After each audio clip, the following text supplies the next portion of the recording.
Are you ready for me, David? Good evening, Ventura. Welcome to the forum presentation of the candidates for District 7. I'm David Marin, a member of the League of Women Voters. We're delighted to bring this third forum to you tonight for the District 7 candidates. There are 4 candidates in total. Heather Ellenger is with us, Nancy Peterson, Joe Schroeder, and Michael Nolan have not yet arrived. As soon as they do, we'll just incorporate them into the process so that we can look like true experts on Zoom. We'll see how that goes. We're all learning about this new process of doing online forums. With that, it's my pleasure to first introduce the president of the League of Women Voters of Ventura County, Betsy Patterson. Good evening. I am Betsy Patterson, the current president of the League of Women Voters of Ventura County. 100 years ago, the 19th Amendment was ratified, giving women across the nation the right to vote. We hold the right to vote precious, since not all people were given that right in the original Constitution. And for 100 years, the League of Women Voters has been dedicated to encouraging civic engagement and informing voters about candidates and the issues. From its beginning and continuing today, the League is a nonpartisan political organization. We do not support or oppose any candidate or political party. Each of us has a voice in our government if we use our vote. To be informed voters, we must ask questions of the candidates and understand the pros and cons of each ballot proposition before we cast our vote. Thank you for joining us tonight. We hope you have many of your questions answered by the candidates. Thank you, Betsy. At this time, we're going to begin our opening statements. We randomly assign the numbers, and we're going to begin with Nancy Peterson. 1.5 minutes, Nancy, when you're ready. Great. Thank you. Good evening, and thank you all for your time and the opportunity to participate this evening. For those of you who are watching and don't know me, I encourage you to visit my website at petersonforventura.com and the Voters Edge website. There's a lot of useful and extensive background information in both locations. In short, I'm a California native and a 10-year resident of Ventura. I hold a Bachelor of Science degree and a JD and have 40 years of business and legal experience, including serving as Vice President of Operations of Bon Appetit magazine in my early career, before it was sold to Condé Nast Publications, and in-house counsel for the parent company of Gulf States Toyota, the 5-state distributor for Toyotas in Texas. I'm a licensed attorney, both in Texas and California. When moving to Ventura in 2010, I had the opportunity to pursue a lifelong dream and open a bakery. I did that on Main Street, Ventura, and still hold a cottage food license. Additionally, I served the community on the board of the Visitor Center and Best Day Foundation for 8 years. In this short 10 years, I've come to know so many in the community, including the small business owners who, like me, are pouring their heart and soul into their dreams here in Ventura. While I will have many priorities on council, often conflicting while I serve, providing a framework for a vibrant Ventura will be high on my list, as I believe that will support so many dreamers building their futures here. Thank you. Thank you, Nancy. And our next candidate is Heather. Please, when you're ready, Heather, 1.5 minutes. Hi, good evening. My name is May Ellenger, and I'm a 25-year resident of the city of Ventura. I have the privilege of raising my children here, and I was recently a property inspector for the last 10 years and just recently became a real estate agent, and I appreciate the opportunity to be considered for a District 7 candidate on the Ventura City Council. And as your next City Council member, I plan to focus on bringing thriving business to our city. Our residents need more local work opportunities, and securing these businesses here will increase revenue for our critical infrastructure needs, such as improved roads and critical water pump mechanisms, especially in our foothill areas, and of course, supporting our local services. I will focus on critical quality of life issues, such as finally and effectively addressing the homeless issue. COVID-19 restrictions have devastated many of our local businesses, and this terrible crisis has not only greatly jeopardized our local businesses' survival, but also caused many of us to lose jobs or have our work opportunities greatly curtailed. We must advocate on behalf of our residents to the county and state to quickly and safely reopen businesses for full service. Our local economy should quickly return to the thriving status it had prior to the shutdown. We should once again enjoy our beautiful city and all the wonderful aspects of living here in Ventura. There is a balance between protecting public health and protecting people's livelihoods and well-being. Thank you, Heather. I'm going to have to stop you there. Okay. Before we go on, I'm going to allow the viewers to take a look at the district map for Ventura. The light purple color is District 7. So this is along the Pier Pond area, the marina, and some of the parts of Ventura over here near Market Street, etc. So if you live in that area, you will be voting for one of the 4 candidates running. But even if you don't live in this area, it's important to know each of the candidates, and because they all will represent the entire city. So with that, let's move on to our first question. And Heather, you'll be up first. The question, Heather, let's get right to one of the ones that's on many people's mind. It's the housing issue. Where are we going to house everybody in Ventura? There's growth that's coming. There's a lot of things that are talked about, including infill, density, sprawl. Please share with us your positions on improving housing, creating more housing. Yeah, so we're actually right now, we have a lot of projects that haven't even broken ground. And I think we need to get back to what we are, which is a suburban community. We have several hundred houses up in the Ventura hills that burnt down and they have not been rebuilt. And I think we should really focus on getting those 300 plus houses back up and built, and not be worried too much about bringing additional condos and apartments and doing the collective living, because as we've seen with COVID-19, one of the biggest factors in the spread of that virus was in close proximity. So communities like ours, where we have a suburban outlay, a lot of people didn't get sick. We really don't have an issue in the city of Ventura or even in the county. So I think that we need to really rethink this whole process of bringing everybody together, this walking concept. I mean, we're a car community. We need to be focusing on our roads and making sure that the people that live here are taken care of before we start bringing in additional housing. Again, we already have a lot of projects in the works, and as you see in downtown Ventura and off the avenue, we just put up a really nice affordable housing community, and we have a lot of them already in place. So in my opinion, we need to just keep focused on those houses. Thank you, and welcome to Joe Schroeder. I'll introduce you in just a moment, Joe, after we hear from Nancy Peterson. The question then, Nancy, is your position. What would you advocate to handle the housing situation, increase housing in the community? What are your positions? So I think we're in a unique opportunity, the council coming in that we have the opportunity to participate in the general plan. And one of the things I've talked about in many of my conversations, endorsement interviews, and different conversations I've had with people in the community, is that we start to look proactively at what the requirements are in front of us, what our restraints are, what our opportunities are, and we look proactively at how to address that. The general plan gives us a wonderful opportunity to do it. I mean, it's very clear that Ventura is bounded by the hillsides and the ocean, and we have SOAR. We have to look at creative opportunities for infill and development for all levels of housing. But we can do that in a way where we target certain areas and we find creative solutions as opposed to reacting to the needs and to the demands. And so I think as part of our general plan, as part of our efforts over the next year, we need to start looking at our opportunities, the mall, the Thompson corridor, perhaps the Johnson corridor, an area, and look at where we can provide the housing that's needed at all levels in our community. Thank you.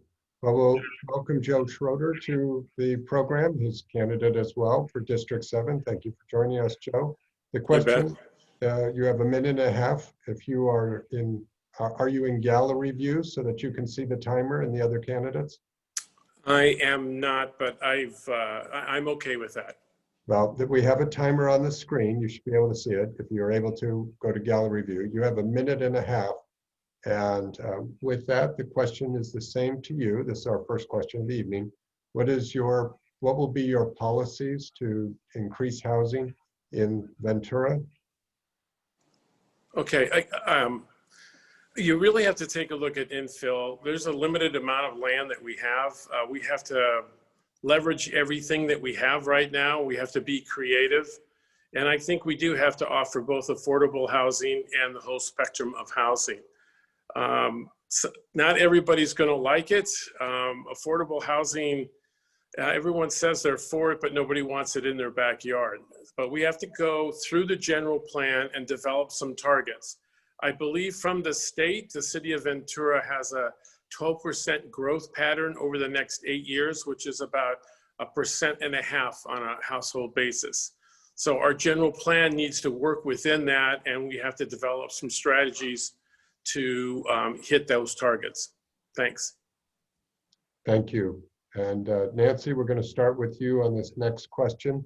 So tell us a little bit about what you think are the most important issues facing Ventura, and how will you try to work and solve those problems? We've already talked about housing, but this gives you a little more time, or you can talk about other issues instead. But what are some of the critical issues, and how would you work to solve them? I obviously, and in most communities, I think there are a number of issues that we're faced with. I think that my priorities as we go into the next 4 years will be to work collaboratively on the general plan so that we have a big picture view of where we want to take Ventura and where we want it to be in the next 20 years. I think we also have to work on a strong economic development plan with our city management and our city staff, and find ways to grow revenue and help our local business community, but also invite additional business to the community that can bring jobs and fill up some of the housing that we're going to need to provide. In order to attract those businesses, we have to address the housing issue. Finally, I think we need to create a shared culture, a culture of shared partnership with both our businesses and our residents, improving our communication, improving our outreach, and making our residents and our businesses feel like we're in partnership with them. I think setting the stage in that way will be the underpinnings to addressing all of the other issues that we're going to have to face, whether it's homelessness or water issues, housing, all of those issues that go hand in hand. Thank you. Joe, same question to you. What do you see as the most pressing issues, and what will be your solutions? Yeah, I think the most pressing issue we have in front of us is we've got an $11 million shortfall in revenue due to the impact of COVID. I would love to say that that's going to go away in 6 months. I think it's going to be with us for a year or two, and that's really going to limit new programs, dramatic growth, additions to staff. So we're really going to have to bear down and I think look for some more revenue and then get businesses growing as quickly as possible so that we can get out of the impact of COVID-19. In addition to that, I think public safety always has to be an issue. I think the police do a marvelous job here, and I think the culture in the police department is absolutely fantastic. Finally, on growth, on businesses, we have to take care of the businesses that are here first and then build a climate to grow for new businesses. Thanks. Thank you. And you have 20 seconds left on that one. So if you can't see the timer, you might be cheating yourself out of some opportunity. No, I'm okay. I'm good. Thank you. Okay. Just want to make sure everything's fair. Heather, let's hear your thoughts about what you think are the most critical issues and what your solutions will be. Right.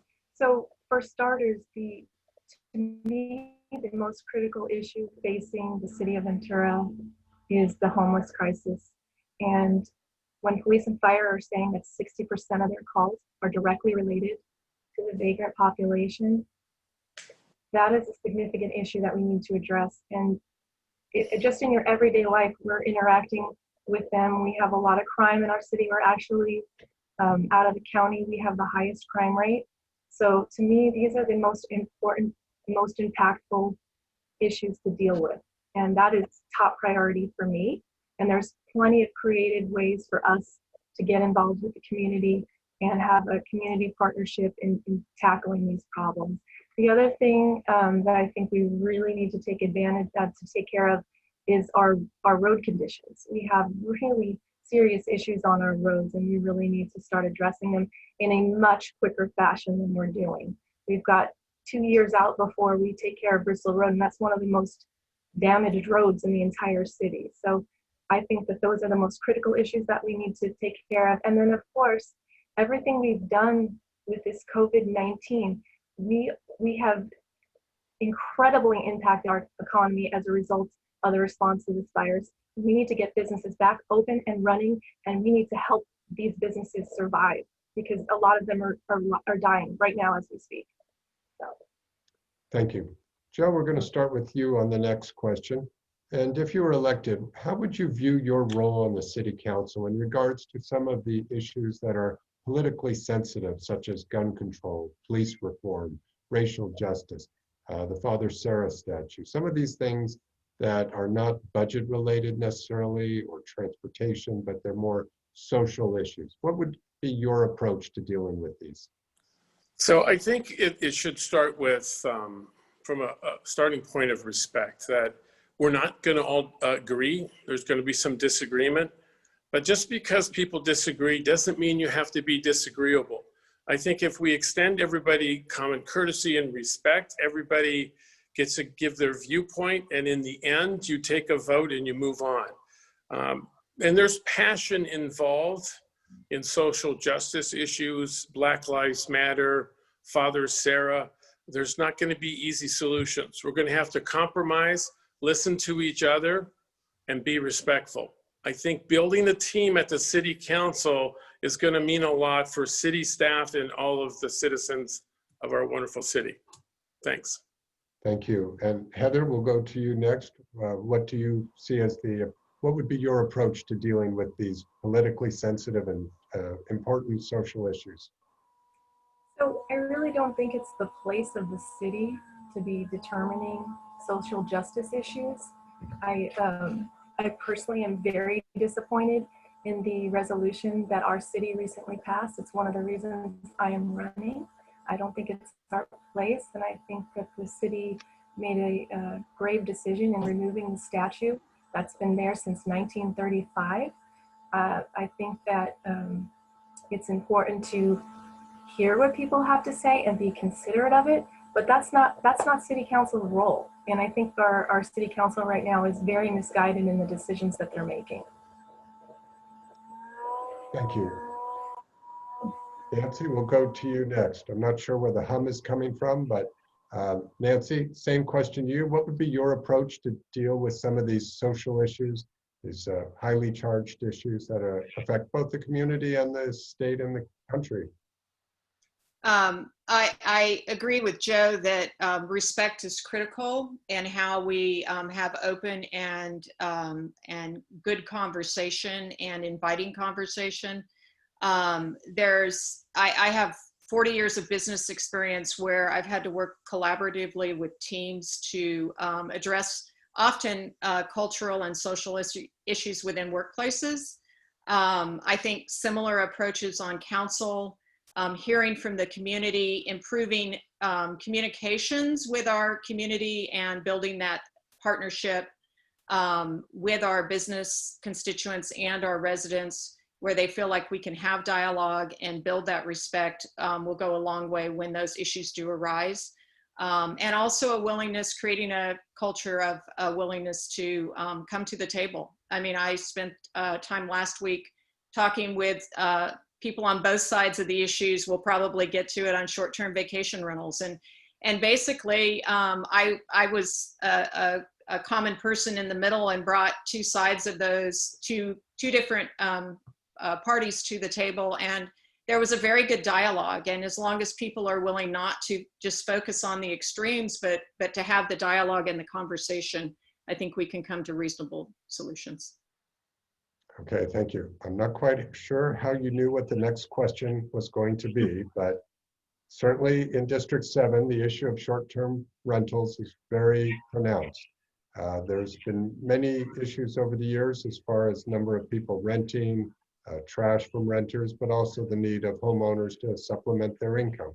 A lot of important issues there. So tell us, as far as dealing with the short-term vacation rentals, what would be your recommendation for moving forward? Do you accept the status quo with the latest ordinance, or would you advocate for changes? Am I up again, David? Yes, Nancy, you're first. Yeah. It's funny because I saw you smile when I brought it up, so I knew it was coming. And we, of course, had to anticipate that.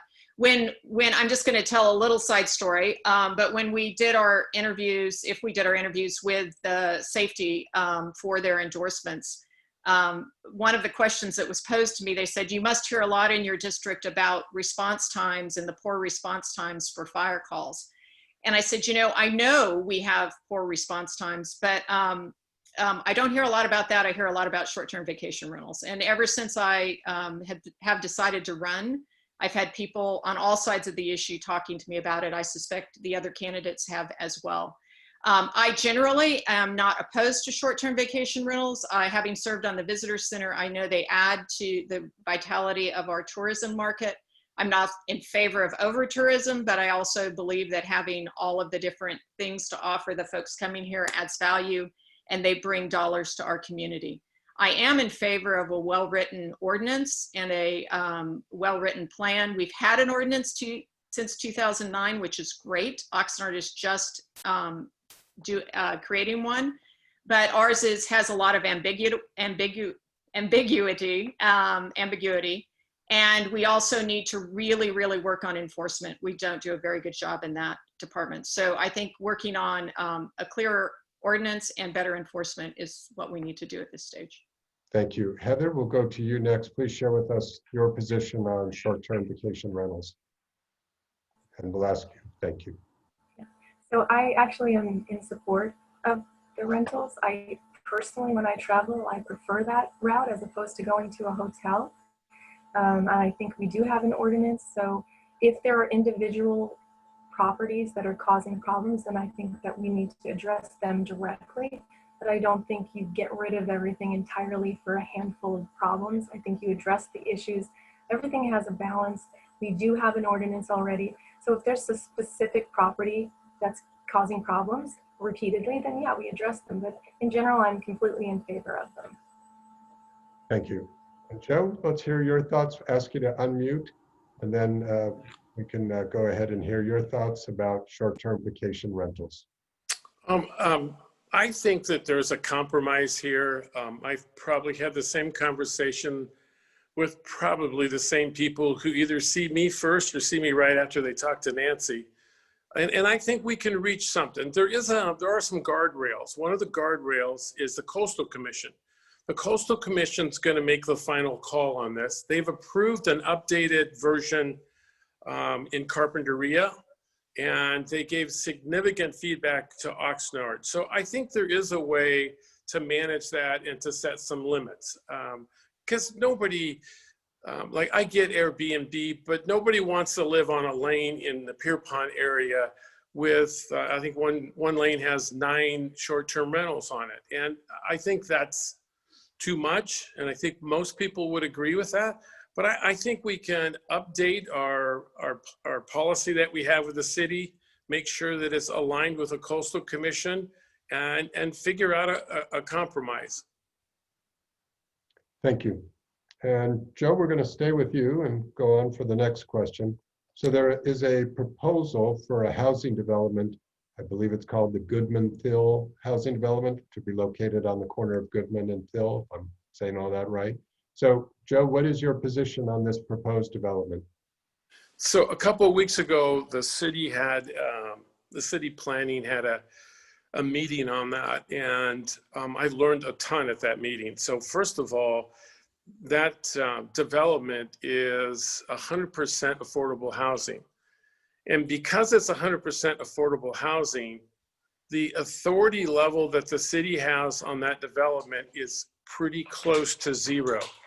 The state takes and has an active management to incentivize cities. So they're planning on going up right now 4 stories high. I would prefer something lower than that. And I think even a bigger problem is that they want 105 parking spaces and they're planning on 111 units. I don't think that works for anybody's math, but the city is going to be limited in what authority they have. What is encouraging is the city is meeting with the developer, and at this point, the developer is willing to meet with the community and get their feedback. So I think we're limited on what we can do because the state, I think it's Senate Bill 35 that covers that, but we're going to be limited in how much impact we have. Thank you. Heather, let's hear your positions on this development that's proposed. Yeah, so this is something that's very important, and this is something a lot of people are talking about, and they are extremely upset. It is really ill thought out to have it in the middle of this community. It's a very tight area. It's going to bring a lot of traffic into the area, and personally, I don't think that they should be building it up as much as they are. I think it needs to be brought back to the drawing board, and I think it needs to be a lot smaller than it is right now if they're going to do it. And I don't think we should put up with the state forcing their mandates on us. I think we as a community are losing a lot of our rights, and we need to start fighting back, and this is one of those situations where we should. Thank you. And Nancy, we'll wrap up with you on this question. What is your view on the Goodman-Thill development? So with the opportunity to speak with the community, I think that and get input. I mean, I received a call last Sunday night from someone who lives in that area and got some insight into just, and Joe's shaking his head, so I'm wondering if you got the same call as well. But I know that there are a lot of concerns in the neighborhood with, especially with the height and the size and the impact of the number of units. With the opportunity to have community input, I think what the city can do in helping that process is make sure that they're very clear and communicate up front as to what the potential outcomes are and what the community can have input on, so that we manage expectations. And also, and where we do have latitude, really work with the citizens and the residents in that area to address some of their concerns. I mean, some are, we just discussed a 4-story, there's a concern that kind of looms over the neighborhood. If there's some latitude there, how can we address that and still meet the requirements that are put on us by the state? But to look at those alternatives, but realistically, and communicate clearly what our options are. Thank you. We'll move on to the next question. Heather, you're going to be first on this. And so Heather, there are 3 districts that are up for election this cycle. That means the residents of 4 districts in Ventura have no vote in this election. Do you think that the mayor of Ventura should be actually elected by the people, or should that continue to rotate among the council? And what will be your policies to still listen and work with people who are outside your district? What do you think can be done to still represent the whole city, even though you're elected by just 1 district? Well, I mean, first of all, this is our inaugural election as districts, so it's new to everybody. I've always liked the idea of the populace voting for the mayor and not just a small group of people deciding amongst themselves who will be representing the city. So I'm in favor of everybody voting for the mayor. And in terms of representing the city, of course, I think you get on the council, and yes, you want to bring your concerns into, from your area into the meetings, but you also want to look at the city as a whole. And that's how I look at it. I look at it holistically anyway. I'm not just representing District 7, I'm representing all of Ventura. Okay, and would you like to add anything about electing a mayor from the entire city? Well, that's what I started with that, yeah. Okay. I do think it's important. I personally would prefer that we vote as a city on who our mayor is. Okay, thank you. Yeah. Want to clarify that. And next up then is Nancy. Please share with us your views about how to work in a district situation, but yet still have a citywide view and work with the people throughout the community. and your position on electing a mayor. So to address the first part, David, I mean, I think as district representatives, I like that structure because I think we bring a voice for our district to the table.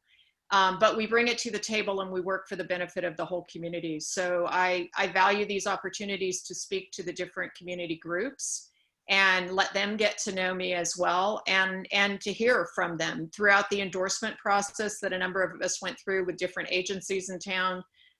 We got to hear their concerns. I always closed with, you know, whether you endorse me or not, thank you for your time. I look forward to working with you because we all have to work together.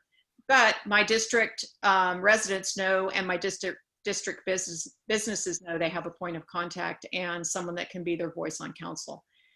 With regards to mayor, I think we are in an opportunity, we have an opportunity to educate our city on our structure, and our structure's been this way for a long time. Right now, our council is really set up to to set priority and oversee city staff and city management. The mayor, as we've seen Matt Levere over the last 4 years, spends about 40 hours a week of his time, and most people look to him, not our city manager, as the voice of our community. With that, I think that reevaluating the structure and how we elect that person is warranted. So I would agree we should be looking at that. Thank you. Joe, we'll wrap up this question with you, your position and your thoughts about handling districts very specific to your local constituents, but also still having a citywide view, and your thoughts on the mayor. Yeah, I think well, I like the district, the change in that we have 7 districts. It's just easier to represent about 15,000 people than it is 105,000 people. I think it gives us an opportunity to get closer to the businesses and the residents. But at the same time, you can't be so narrow that you only listen to District 7. You still have to represent the entire city. And if you're going to build a team, you can't just go in there thinking, I'm only going to vote for what's really good for my district. At the end of the day, you have to vote what's best for the city. From a standpoint of voting for mayor, I would prefer that the city council pick their mayor. And I kind of look at it as an athletic team. I don't think you let everybody who goes to a Dodger game select who's going to be the captain of the Dodgers. I think the people on the team, which is the 7 people on city council, need to select who they need to have as their leader. And they should be able to figure that out based on their own personalities and leadership styles. And I think the closer you are to that, the more able you are to pick the right leader or the right mayor. Thank you. Joe, we'll Yep. start with you on the next question. As far as seniors, I think there's some questions here regarding providing more support services. Are we doing enough for seniors, activities, types of housing? So can you share if you have any particular policies you're going to advocate for regarding seniors? I think and I guess I'm a senior now since I'm 66, so I guess I'm talking about myself, but our population is going to be aging and more people are going to be in that senior group. I think we have to be really careful, and there's different segments in that group and they need different kind of help. Some of them are going to need financial literacy. Some of them are going to need food help. When I was on the board at Food Share, the fastest growing group of people that we were giving food to were people over 60 years old. And that really scared me. So I do think we have some good leadership in that area. Suze Montgomery is in AAA, the area agency, and they do some really good work. And I think we got to allocate resources to help the seniors get through what's going to be some tough times for all of us. Thank you. Thank you. And Heather, let's hear your policies or what policies will you have to support seniors and promote opportunities for them? Yeah, so it is definitely an issue, and it goes back to what we have going on in the city as a whole. We need to have the funding to be able to do the things that we're talking about. We need to help the people that are needing us the most, and that is one of those populations that could end up homeless on the streets, And so I fully support any programs that are going to help that community. Thank you. And Nancy, we'll wrap up with you. What policies will you promote to support seniors? David, I'll be honest, I don't have any specific policies for the senior population. I agree with Joe that we have some agencies that work with the seniors that do some amazing support for them. I think as a council, we have to look at all segments of our community. So why we wouldn't, of course, leave the senior population out and look at their needs and what the priorities are there, and then weigh those against the other priorities and other segments in the community, and meet the needs that we can with the resources that we have. But I don't think we would omit the seniors, nor just focus solely on them, but look at them as a segment needing special services and identify what those services are, where they're lacking, and what we can do to support them. Thank you. Nancy, we'll begin the next question with you, and just gets into just your overall philosophy about how you provide a balanced approach. In any city, and certainly in Ventura, there are competing interests. There's those that might prefer focusing on business growth, others that are concerned about the natural environment, others focused on social equity, and of course, everyone tries to incorporate all of these. But what would you bring to the table as far as a balanced approach to look at business, economy, and employment, also the environment and social equity? Thank you, David. I think what I would bring to the, well, I know what I would bring to the table is I'm a balanced person to begin with. I don't have a extreme focus in any of those areas, but I also recognize that the three areas that you discussed really all together, working together, add to the quality of life in Ventura. And so as we work on our general plan, as we lead the city, I think we need to always be looking at the impact of one decision in one area on the other areas, and make sure that we're working so that we're optimizing each of the areas that with the resources that we have, with the decisions that we make. I've spent years in business trying to do that in business environments where you have limited resources, you have to figure out how to grow the business or move something along, and how you balance that, and working with the team on council, working with the input from the community. I believe we can do that. As I started with, I don't have any specific focus, but I recognize we need to work to work in all three of those areas to bring balance to the community. Okay, thank you. Heather, same question to you. What type of approach would you bring to balance these sometimes competing interests, such as the economic side and employment, along with the environment, social equity? Yeah, so I think balance is key. I think that our main goal as the city is to provide fire and police. We are supposed to be providing appropriate roads and walkways. We need to focus on first the main tenets of what a city is supposed to be taking care of for their citizens. And then everything else is lovely add-ons. And I think that as long as our budget provides for it, great, we can add those other things. But first and foremost, we need to be providing the services that our city deserves. Thank you. Joe, same question to you about balancing employment. I think of two words that begin with A, and it's align and allocate. So whatever we do, we have to align with the coastal plan, which we haven't created yet, which is a subset of the general plan. And in those plans, it is going to align where we're going to throw our resources at, and sometimes where we're not going to throw resources at. And the allocation is going to be extremely difficult. Again, the financial budget over the next couple of years there's going to be a hole in the budget next year as well, is the estimate that I understand. So these decisions are going to be really difficult.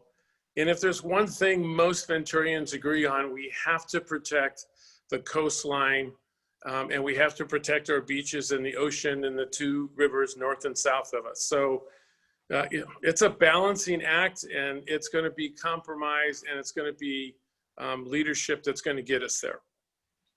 Thank you. We're going to start with our next question, candidates.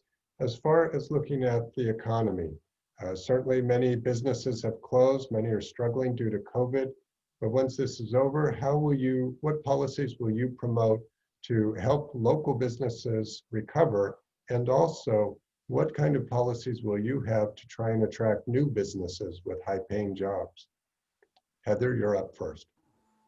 So this all really revolves around the community development department. And if we want to support current businesses and keep them from going under, a lot of them already have. There's no coming back for a lot of people already. We're really deep into this.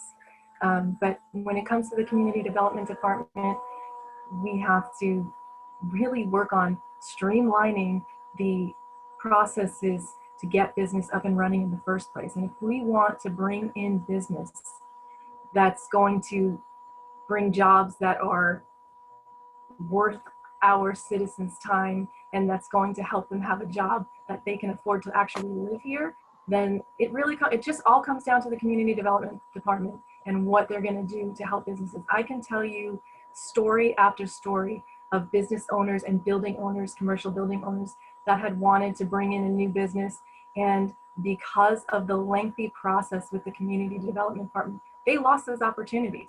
So if we want to stop losing them and we want to bring people in, it starts right there. And that's what I would be focusing on. Thank you. And we'll go to Nancy next. Same question to you, Nancy, about helping businesses recover and how to attract new businesses with high-paying jobs. Thank you, David. Generally speaking, and where I started earlier in the presentation, I believe we need a strong economic development policy that not only looks at our small businesses, but also attracting new ones. And the attraction of the new businesses, how we handle our housing, how we handle our city planning will go to that, because as I know from working with a startup in downtown Ventura, attracting businesses and then attracting candidates to work here, the housing issues created problems as a business for us to attract talent. And businesses aren't going to relocate here or build their business here if they can't house their staff and attract the talent that they need. With regards to our current business community, I think streamlining the processes with City Hall, building the culture of a shared partnership with our business community, addressing their needs in that way so that things are not difficult for them to do business here, but we find ways to ease the strain of doing business, especially following COVID. I think we've done a great job with that, with our Downtown Moves program for that section of our community. I think that provided a lifeline for a number of businesses. I think we need to find more creative solutions like that to help our small business community. Thank you. And we'll wrap up with you, Joe, on the same question about what you can do to help businesses recover after the COVID pandemic, and also what policies you would promote to bring new businesses to Ventura with high-paying jobs. Yeah, I would start with the businesses that are already here and make sure that we make it as easy as possible. So that's going to be new procedures, slimmer regulations.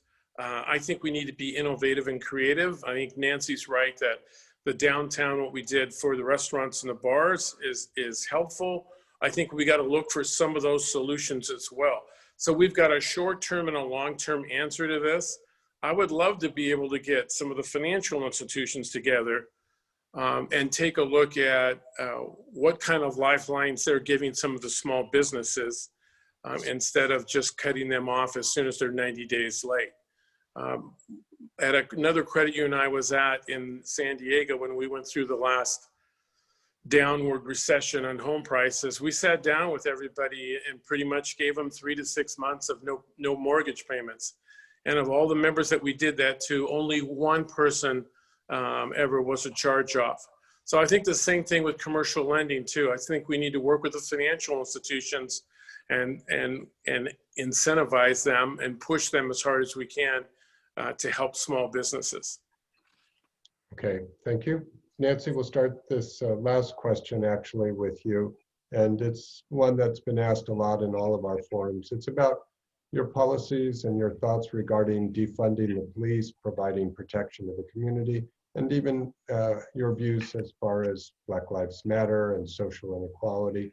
So share with us your high level, your views about some of those issues. Thank you, David. I believe that safety in our community is of utmost concern. And I mean, when we think in the business world of Maslow's hierarchy of needs, we, the base level safety and of our community is key. I'm pleased that I've learned a lot about what our community is doing through the endorsement processes with our first responders. I have received the endorsements from both fire and police, and I'm honored to receive those. And I look forward to working with those organizations when I'm on council. I watched our city council meetings last evening where Chief Schindler presented his new strategic plan, where he addressed many of the social concerns that have been raised. And I listened to 2 hours of conversation while council members questioned him about the plan and some of their concerns. I think that dialogue and that conversation is what we need to continue.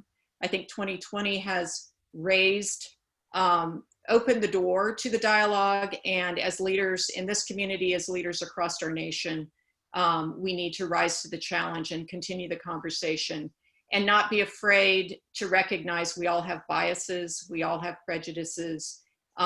Many of them are unintentional, but when they're raised and brought out, that we can have respectful conversation around them and work towards solutions together. Thank you. And Joe, we'd like to hear your thoughts, your views about defunding the police, providing protection to the community, and also looking at issues like Black Lives Matter, social inequality, systemic racism. In 90 seconds. Yeah. Yes, Yeah. sir. I dislike the defund police as a characterization of really what needs to happen. So if I can put that aside and then talk about, I think it's a great conversation to have is to say, what's the best way to allocate our resources in the police department? It's a moving target. And so there's great things that I think the city has done. The police department, in my opinion, I've witnessed them de-escalate situations down in Main Street and in District 7 on multiple occasions. I like the performance of the Ventura Police Department. I think that leadership starts at the top. And that strategic plan that they showed last night, and they were talking about their mission and their values, I think we've got a good leader in there. And I think you can tell where he wants to go. And the police team underneath him, they buy into his vision. And I think that that's absolutely important. Thanks. Thank you. And Heather, please share with us your views about defunding the police, protecting the community, looking at issues like Black Lives Matter and social inequality. So I think that the Black Lives Matter movement and the concept of defunding the police are very misguided ideas. I think that we have a significant problem with crime in the city of Ventura. We are the #1 crime area in the county.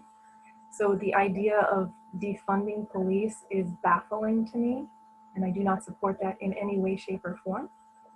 I do think that anybody that feels marginalized or put down upon, I think that you won the lottery if you live in the United States of America, so that in spite of any type of racism you may feel is coming your way, in spite of anything that you may feel is putting you down, because you live in the United States of America, you can be, do, and have anything you set your mind to. So I'm sorry to hear that people feel that they're still in this day and age, especially in the city of Ventura, that you feel that way. And I collectively hope you feel the hug of the entire country, because we all love and support you. And congratulations again, because you're an American citizen and you can be whoever you want to be. And I wish you all the best, and I think you should go for it. Take all that energy that you're spending burning down buildings and go make yourself whatever you chose to be when you were a little kid. go and make that happen. You can, and you should. Thank you. Thank you to all candidates for your answers to all of the questions. We are now at the point where we're going to begin closing statements. We will be going in the reverse order. Joe, you're actually first on the closing statement. You'll have 1.5 minutes, followed by Heather and then Nancy. When we finish the closing statements, we have a short presentation from the league. So Joe, when you're ready, 1.5 minutes. Thanks. Experienced leadership with financial credibility is a winning combination for Ventura City Council. I've grown a $1 billion organization during 2 recessions, so I'm familiar with the difficulties of economic times. I'm not all numbers and figures. My greatest satisfaction may have come from the work I did on the board of directors of FoodShare, our regional food bank. 9 years ago, FoodShare delivered 7 million pounds of food to those that were going hungry. Today, under the leadership of Monica White, FoodShare will distribute 18 million pounds of food. As the CEO of Ventura County Credit Union, I started a program that all employees would get 40 hours of paid time off to help any nonprofit in Ventura County. Together, we can do well and we can do good. I've earned the endorsement of I've earned over 20 endorsements, including Congresswoman Julia Brownley, State Assembly members Monique Limon and Jackie Irwin. Finally, we must pay attention to our invaluable shoreline by building a strong coastal plan that fits into our future and the future of the next generation. Thank you.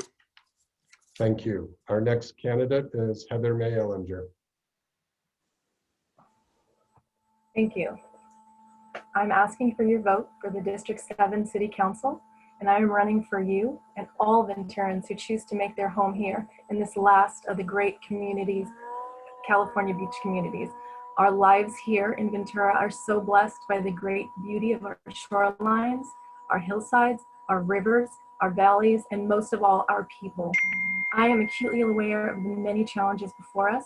Ventura needs improved roads, critical water infrastructure, and the continued support of fire and police services. To ensure these needs are met, we must attract, retain, and foster thriving local businesses to generate the necessary funds to meet Ventura's operational needs. Thriving businesses offer greater local opportunities for all residents. Additionally, we must finally address the real human issues that are the homeless crisis. These are the responsibilities of the City Council, which in my mind have not been effectively addressed. I will efficiently work to get positive results on the issues and all local concerns that affect our daily lives. And I would be honored to have your vote for the City Council in District 7. Thank you. Thank you. Our next candidate is Nancy Peterson. Thank you, David. Just in closing, I'd like to thank the League of Women Voters for hosting, David, for your thoughtful and efficient moderation of the event, and the other candidates in all 3 forums, which I was able to watch this evening and tune into. I'm really honored to be running with so many people who are committed to doing something for our community. I think overall we have 11 candidates. It's a big commitment. Those on this forum know how much time and effort we're putting in. And I have respect for everyone who serves and everyone who would like to serve. I think it's fitting on National Voter Registration Day to remind everyone to register to vote if you haven't, or if you're uncertain whether you have or you haven't, and to vote in this election year 2020. And so as you vote, I encourage you to look not only at the capability of the candidates, but also their capacity to do the job and their heart for the job. I believe I have proven capability and capacity and a very large heart for the community of Ventura. I'm grateful to have the opportunity to participate in this election 2020 process and will be honored to serve the city of Ventura. Thank you.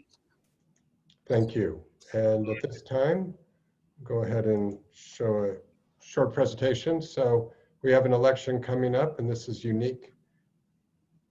I don't think you could see anything right now, so let me try that again. Here we go. So this election, the League of Women Voters would like to remind you about the changes. Ballots will be mailed to everyone who is registered voter. You can vote by mail, or you can still go to a voting center. But if you're mailing your ballots, you have 3 different ways to return those ballots: through the U.S. Postal Service. You can drop them off at a convenient ballot box. There are some indoors and outdoors throughout the county. You can also visit a polling booth, or a voting center that will be set up around the county. One difference between other years when you can go to your local polling location is now you can go to any one of the voting centers anywhere in the county and give them your name and address, and they will print off a ballot that fits your area. So that's an option as well. So you can visit the county to learn more about where the ballot or the local ballot boxes are. Some important dates we'd like to share with you is that the mail-in ballots will be starting to go out October 2nd. You'll get them mostly over the next week.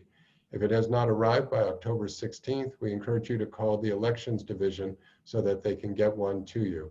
The last day to register is October 19th, and we encourage everyone to make sure that if you are mailing in a ballot, that you try to mail it by October 20th and make sure that it's signed. We suggest October 20th because that ensures that the Postal Service will be able to get it and send it in to the Elections Department on time. As far as this election, it's unique in that there is a question about all the number of ballots that will be going through the Postal Service. So the state of California has extended the timeline for when ballots can be counted. All ballots voted in public in a polling center or by mail must be voted by November 3rd. But if they come in late due to the Postal Service, they can still be counted up until November 20th. So keep that in mind on election night. We may not get results, or we may see results flip-flop for a few days until all of the ballots are counted. And we'd like to let you know that the Secretary of State offers a website called where'smyballot.sos.ca.gov, where you can track your actual ballot. Every ballot has a unique ID, and you can find out, has it been collected by the Postal Service? Is it already at the registrar's office for counting? A very useful resource for everyone is votersedge.org/CA. You can visit that to find out everything about the candidates who are running in your particular district and city and state. You can also find out important information about the ballot propositions. We encourage everyone to vote. We encourage you to make sure you sign any ballots that you mail in. And with that, I'd like to just go back and take one final moment to thank our candidates, to thank our volunteers, Elizabeth, Maddie, Pat Essick, and Betsy Patterson, our president.